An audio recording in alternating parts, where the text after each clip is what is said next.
Policies related to HR management.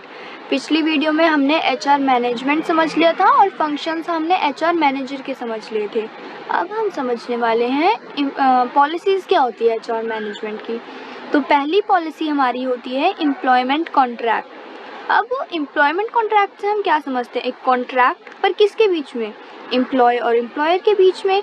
The employment contract act as the umbrella covering a list of HR policies and agreements. जितनी भी HR policies और agreements होती हैं उन सबको cover करता है हमारा employment contract.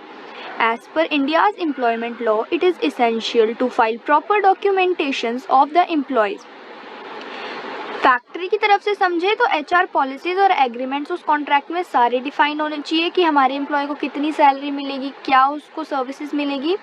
और अगर हम एम्प्लॉय की साइड से सोचें तो फिर एम्प्लॉयर की साइड से सोचें तो फिर हमें ये देखना चाहिए कि जो हमारा एम्प्लॉय काम कर रहा है उसकी सारी इसेंशियल डॉक्यूमेंट्स हमारे पास है या नहीं है, या जितनी भी हमें चीज़ें ज़रूरी है उस एम्प्लॉय के बारे में जानने के लिए वो सब हमको पता है या नहीं पता है, वो सब कॉन्ट्रैक्ट में लिखी है या नहीं लिखी है। ये होता है employment contract. Now our second topic is employee wages. Wages तो हम सब समझते हैं क्या होता है, वेजेस कह लो या फिर सैलरी कह लो, कुछ भी कह लो। अब वेजेस से तो हम समझ गए कि यहाँ पे सैलरी की बात हो रही है।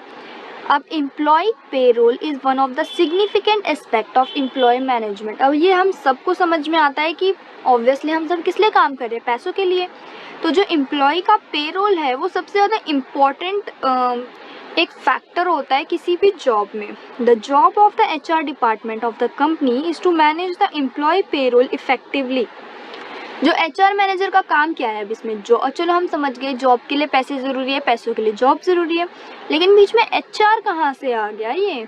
तो फिर इसके लिए है कि जो एचआर डिपार्टमेंट होता है वो इसके लिए रिस्पॉन्सिबल होता है कि जो हमारा एम्प्लॉय है उसको सही इफेक्टिव पेरोल मिल रहा है या फिर नहीं मिल रहा है। Now the third is minimum wages act 1948। अब ये गवर्नमेंट की तरफ से एक एक्ट है जो कि कहता है, ये एक्ट मैंडेट करता है that the employee earn the basic salary to meet their living expensive, कि कम से कम तुम्हारा एम्प्लॉय इतनी सैलरी तुम पा रहा है कि वो अपने जो मिनिमम एक्सपेंसेस है, अपनी जो मिनिमम लाइफस्टाइल है उसको जी सके। और इसी में ही मिनिमम वेजेस एक्ट में एक और एक्ट है, मतलब ये हेड है और वो इसका सब हेड है। वो क्या कहता है, states that an employee should receive their rightful monthly salary payment on the agreed upon date without any unwanted deductions. बिना किसी फालतू की डिडक्शन के कि ये चार्ज काट लिया वो चार्ज कट लिया, जो हमारा एम्प्लॉय है उसको उसका पेरोल मिल जाना चाहिए एक ही डेट पे। अगर 10 तारीख है तो 10 तारीख, 10 से 11 नहीं, 10 से 9 नहीं, ठीक है। Now our next is code of conduct. Now हम सबको पता है कोड ऑफ कंडक्ट क्या होता है। The code of conduct is the companies policies consisting of its vision, mission and ethics.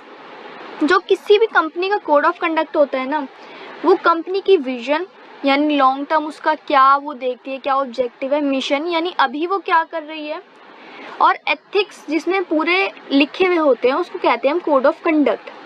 This is created to inform employees about the policies of the behavior and maintains discipline at workplace.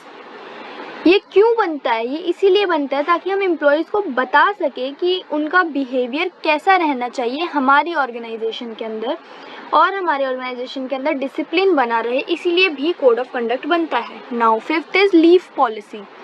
अब leave policy obviously छुट्टियाँ तो मिलेंगी अगर हम काम करेंगे, हम 24 घंटे तो काम कर नहीं सकते या पूरे हफ्ते भर, पूरे साल भर तो काम कर नहीं सकते। As per requirement, every company should have a good leave policies to provide a clear picture of the leaves they would be entitled to take in a year. जो कंपनी होती है ना उसको शुरू में ही बता देना चाहिए कि हम इस एम्प्लॉय को कितनी छुट्टियां मिलेगी। बाद में ये नहीं होना चाहिए कि अब तो काम बहुत है आपको छुट्टी नहीं मिल सकती, या फिर एम्प्लॉय ऐसा करे कि महीने भर 2 महीने भर की छुट्टी पे ही जा रहा है और फिर आके लड़ाई कर रहा है कि मेरे को पैसे क्यों नहीं मिल रहे। इसीलिए एक लीव पॉलिसी होनी चाहिए कि शुरू में ही उसके कॉन्ट्रैक्ट में लिख दे कि आपको सिर्फ इतनी लीव्स मिलेगी, इससे ज़्यादा अगर आपको लीव चाहिए तो या तो एक्स्ट्रा कटेंगे या कुछ और होगा। The policy should include a proper बाइफिकेशन of the leave